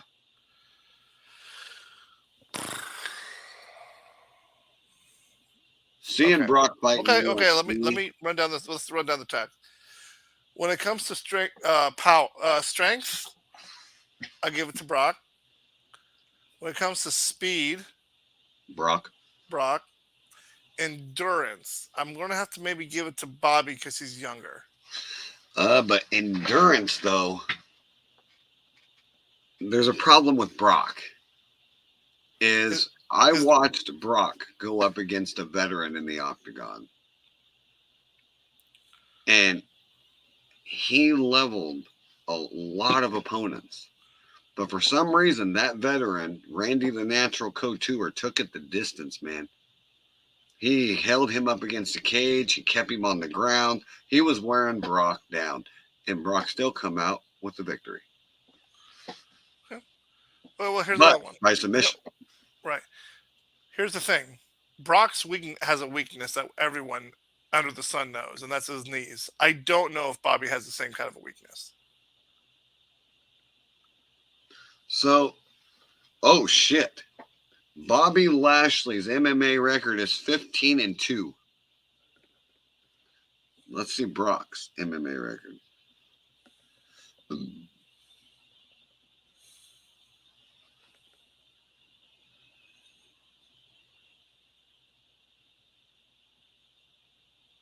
Okay, so I'm not seeing it. Okay, so Brock is wow. 5-3-1. Bobby has a better record. Yeah, but out of his 5 fights and those wins, those were title reigns. I don't know if Bobby actually held a title or not. And I think Brock lost. I don't get what the one is. The last one is a tie. No contest. No. That was Mark Hunt. That was a 0. Alistair Overeem, I knew. Cain Velasquez, he lost twice. Shane Corwin, he lost once. Speaking of which, isn't Kane still in jail? Uh-huh. Kind of figured they'd let him out at this point.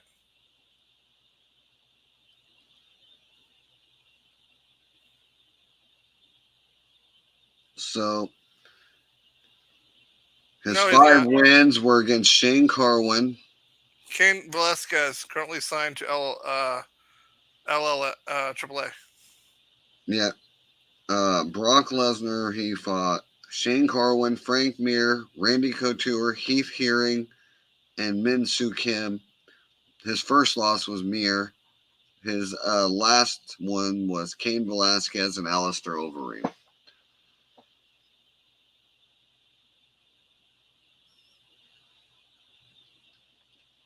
But Brock was a hell of a beast in that fucking octagon, though. I think my money would go to Bobby only because of his. Wait, how old is Bobby?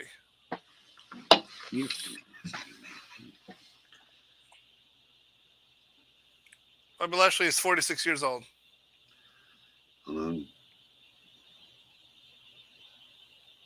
And Brock is 45. So I can't go with youth. All right. So they're the same. But Bobby just looks younger. But the problem is Brock is just an athlete all the way around, from football to wrestling to MMA to name it, he's fucking done it. Probably not baseball, but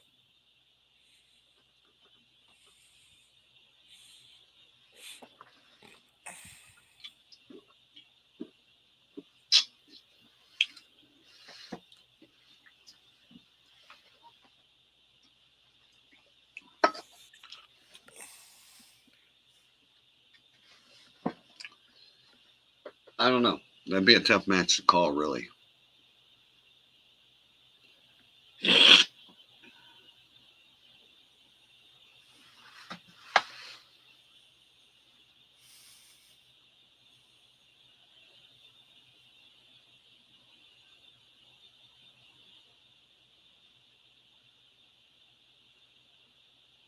Holy shit. Hey, dude, I'm reading this.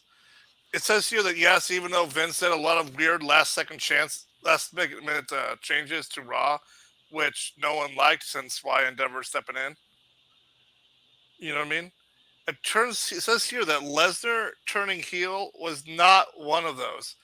Apparently, that was a plan that Triple H has had for a while to turn Lesnar heel and go against Cody Rhodes.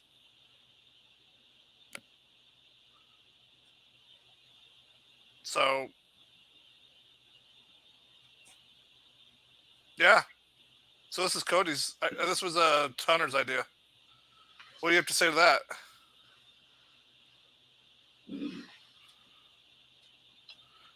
It says here Brock Lesnar's heel turn was planned prior to Vince McMahon's return.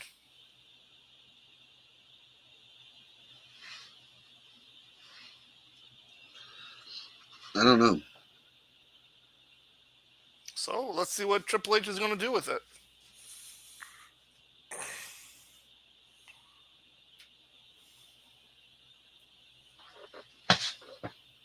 So, says here, Lashley might not have achieved the same level of notoriety in MMA as Lesnar, who won the UFC Heavyweight Championship in 2008, successfully defended it twice, but he found his own success competing for such promotions as Bellator and Strikeforce.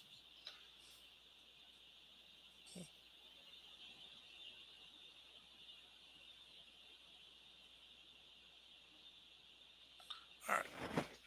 So yeah, I mean, okay, everyone. Seriously, we gotta wrap this up.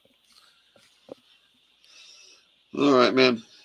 Go ahead, hit her up. See you guys later. Have a good night. Hi, I'm Insidious. Thanks for watching this podcast. This is the Ghost, and thank you for watching our podcast. And I am the Chief. Thank you for tuning in. Have a great night.